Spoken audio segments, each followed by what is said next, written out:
My stepmother announced she was cutting me from Dad's will at the reading. The lawyer started laughing.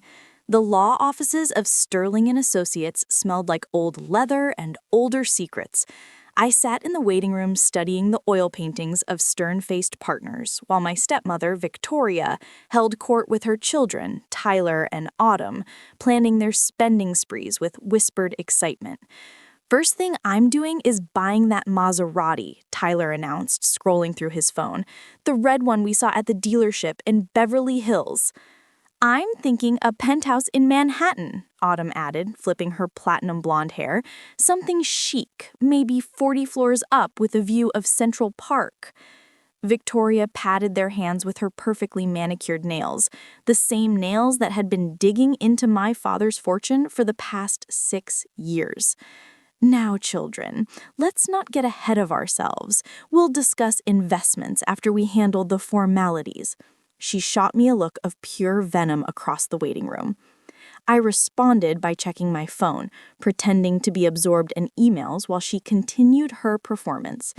Though I don't know why she even bothered showing up, Victoria stage whispered. Robert made his wishes very clear before he died.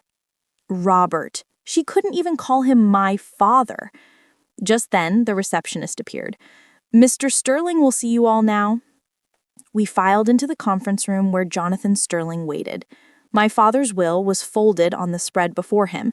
He was trying very hard to maintain his professional composure, but something around his eye suggested he was fighting back amusement.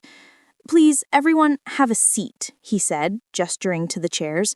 Can I offer anyone water, coffee? This might take a while. Let's just get this over with, Victoria said briskly, settling into what she clearly thought was the power position at the head of the table. I have a meeting with my financial advisor at 3. Of course. Mr. Sterling opened the folder. First, let me express my condolences on the loss of Robert Chen. He was a client for over 30 years. And yes, very sad. Now, about the estate division. Mr. Sterling's eye twitched slightly. Indeed. Let's begin with a reading of Mr. Chen's last will and testament dated, 6 years ago? 6 years? I asked quietly. Wasn't it updated more recently? Victoria's laugh was sharp as breaking glass.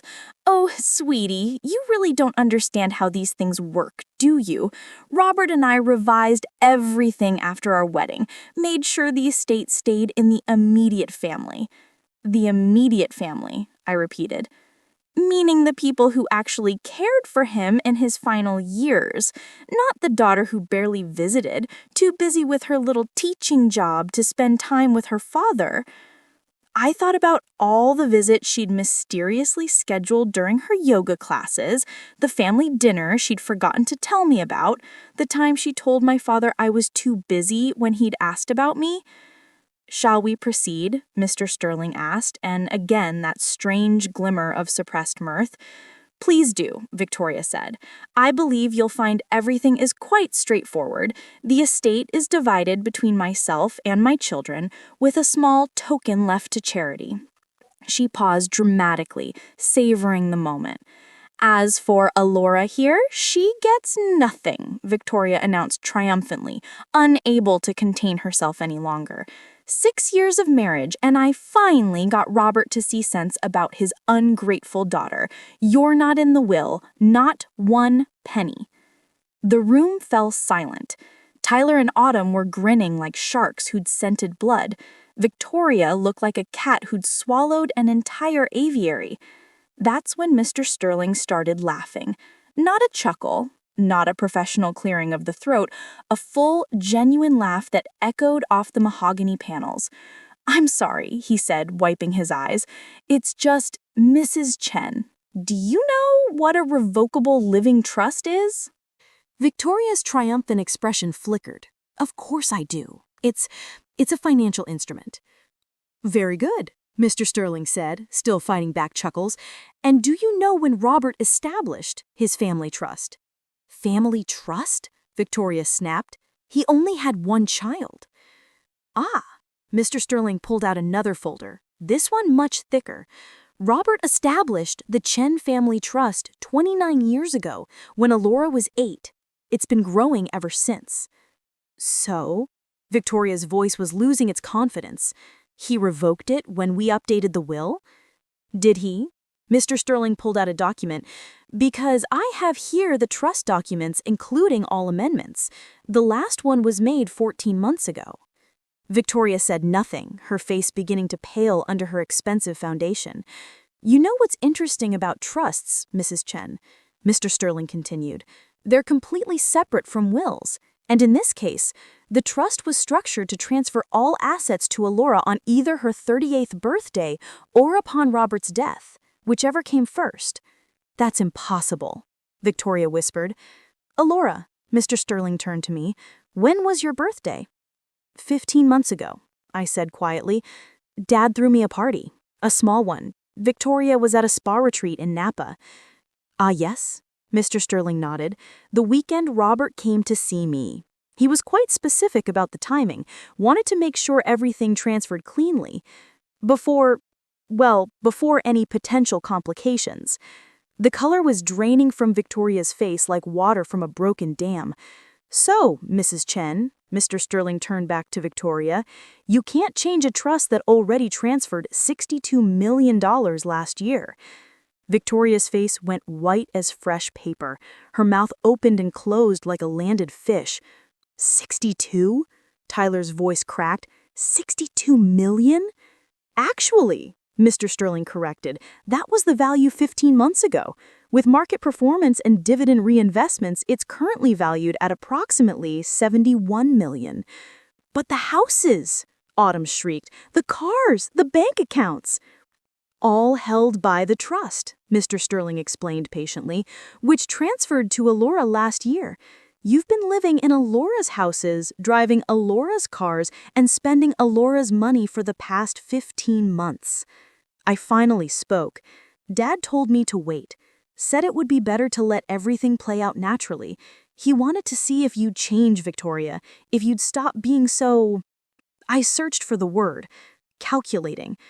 This is fraud, Victoria spat. We'll sue. Robert wasn't in his right mind. Actually, Mr. Sterling pulled out a medical report. Robert had a comprehensive cognitive evaluation 14 months ago, perfect scores across the board. He also had 3 psychiatrists confirm his mental capacity. He was sharp as a tack and twice as pointed. His words, not mine. But why? Tyler asked, looking genuinely confused. Why would he do this? I looked at him with something almost like pity. Because he saw what you were doing, all of you.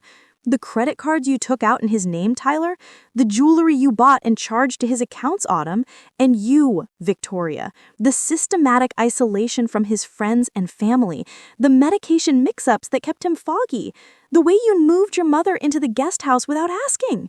You can't prove any of that, Victoria hissed. I don't have to. Dad already did. He hired a private investigator 2 years ago. Would you like to see the reports? Mr. Sterling produced another folder, thick with photographs and documents. Robert was particularly interested in your first marriage, Mrs. Chen. How did your first husband die again? Medication mix-up, wasn't it? The silence in the room was deafening, but Mr. Sterling wasn't finished, and neither was I. Mr. Sterling continued briskly. Let's discuss the actual will. It's quite simple. To my beloved wife, Victoria Chen, I leave the sum of $1, the amount she truly deserves. To Tyler and Autumn Whitfield, I leave the same. The remainder of my estate, consisting mainly of personal effects, since the trust already transferred all assets, goes to... He pulled out 3 crisp $1 bills and placed them on the table with ceremonial precision. $1, Autumn whispered, staring at the bill like it might bite her. Actually, I said, reaching into my purse, I have something for each of you. I pulled out 3 official envelopes. Eviction notices. You have 30 days to vacate my properties. All of them. You can't evict us. Victoria stood up so fast her chair tipped over. I'm his widow. You're a tenant, I corrected, living rent-free in my house. Well, houses. The main estate, the beach house in Monterey, the mountain cabin in Tahoe, and whatever apartment Tyler's been keeping in downtown San Francisco. How did you? Tyler started. The same way Dad knew about your gambling debts, I said, and Autumn's shopping addiction and Victoria's interesting investment history. You weren't nearly as clever as you thought. Victoria's perfectly composed facade was cracking like old paint. We trusted him. We took care of him. You took care of yourselves, I replied. Dad saw the difference. Mr. Sterling cleared his throat. There is one more matter, Robert's letter to be read after the will. He pulled out an envelope and handed it to me. He insisted you read it aloud. I opened it, recognizing my father's precise handwriting. My hands weren't shaking. They were steady as stone. My dearest Alora, if you're reading this, then our plan worked perfectly. I'm sorry for the deception, but I needed to know who Victoria really was, and I needed you protected while I found out. Victoria's sharp intake of breath was audible across the room. You were right to be suspicious when I remarried so quickly after your mother's death. Your instincts have always been excellent. What you didn't know was that I was already sick. The cancer diagnosis came just weeks after the wedding. I paused, remembering those quiet conversations we'd had, the way Dad had asked me to trust him when everything seemed to be falling apart. The letter continued, and with it the final revelation that would destroy Victoria's world completely. I continued reading Dad's letter. To Victoria, Tyler, and Autumn, I know exactly what you are. The investigators' reports are with the district attorney who promised to review them after my death. I suggest you use your 30-day notice wisely. The DA? Tyler's voice cracked. Alora, my daughter, you are everything I could have hoped for. Strong, patient, intelligent, and above all, good. Take care of the fortune I've left you, but more importantly, take care of yourself. All my love, Dad. I folded the letter carefully. There's a P.S. Your mother's engagement ring is in my desk drawer, second on the left. I hid it when Victoria started eyeing it. It's yours now, as she always intended. By the time I finished reading, Victoria had collapsed back into her chair. Tyler was frantically texting, probably his bookie. Autumn was crying, mascara running in black rivers down her cheeks. Is there anything else? Victoria asked Mr. Sterling, her voice barely a whisper. Just this, he said, pulling out one more document. A restraining order. Alora filed it this morning. You are to have no contact with her after you vacate the properties. Any attempt to contest the trust or will shall result in immediate enforcement. You planned this, Victoria said, staring at me with something between hatred and grudging respect. You both planned this. Dad planned it. I just followed his lead, just like you followed the same playbook you used on your first husband. Oh, did you think Dad didn't know about Charles? About the insurance policy?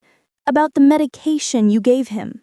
That was never proven, Victoria said quickly. No, I agreed. But it's interesting how history repeats itself, or would have if Dad hadn't been smarter than you gave him credit for. I stood, gathering my copies of the documents. Mr. Sterling, thank you for everything, for helping my father protect what mattered most to him.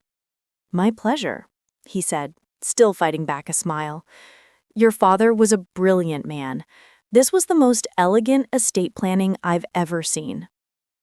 As I reached the door, Victoria called out, Alora, please, I was his wife. Doesn't that count for something? I turned back one last time.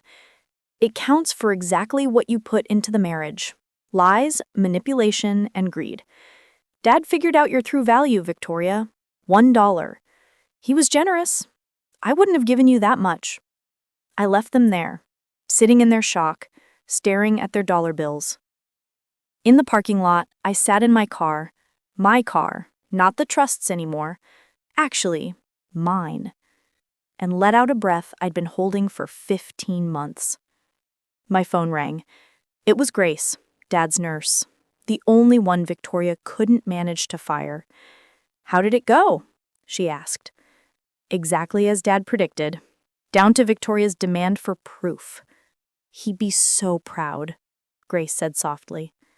He talked about you constantly those last weeks, said you were the only person who never wanted anything from him but his time.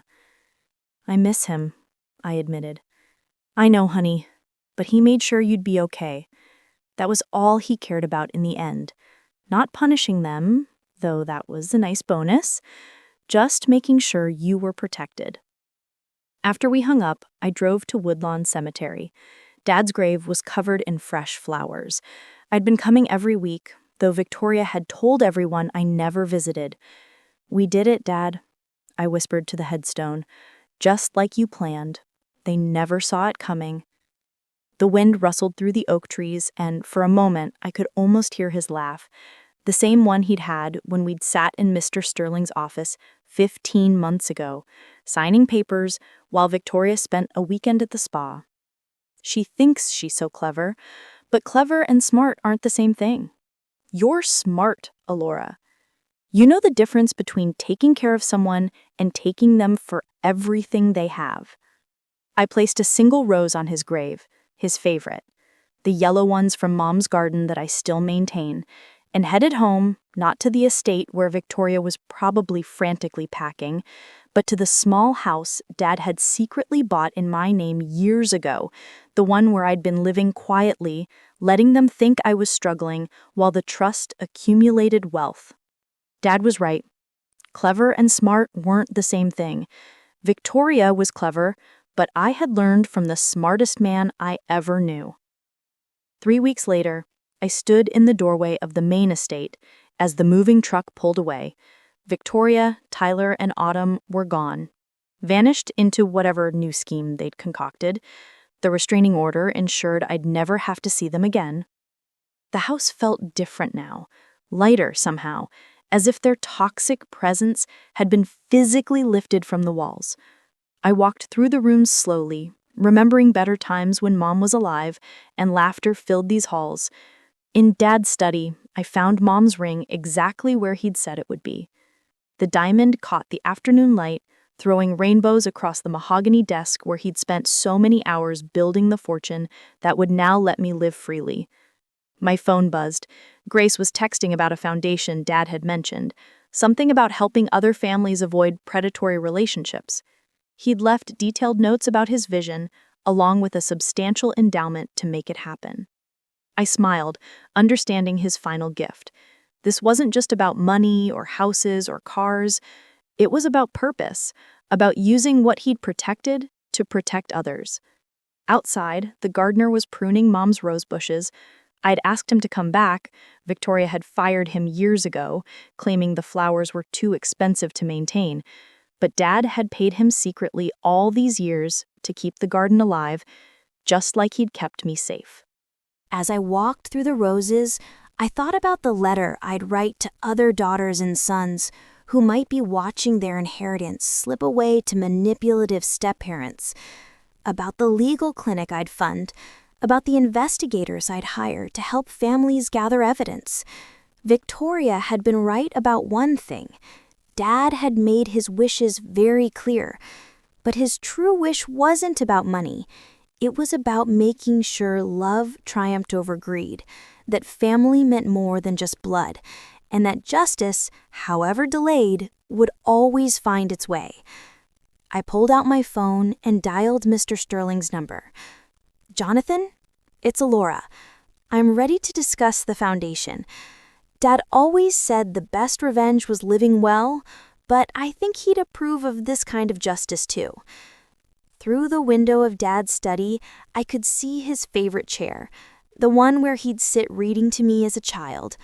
Victoria had reupholstered it in white leather, but I changed it back to the warm brown fabric Mom had chosen.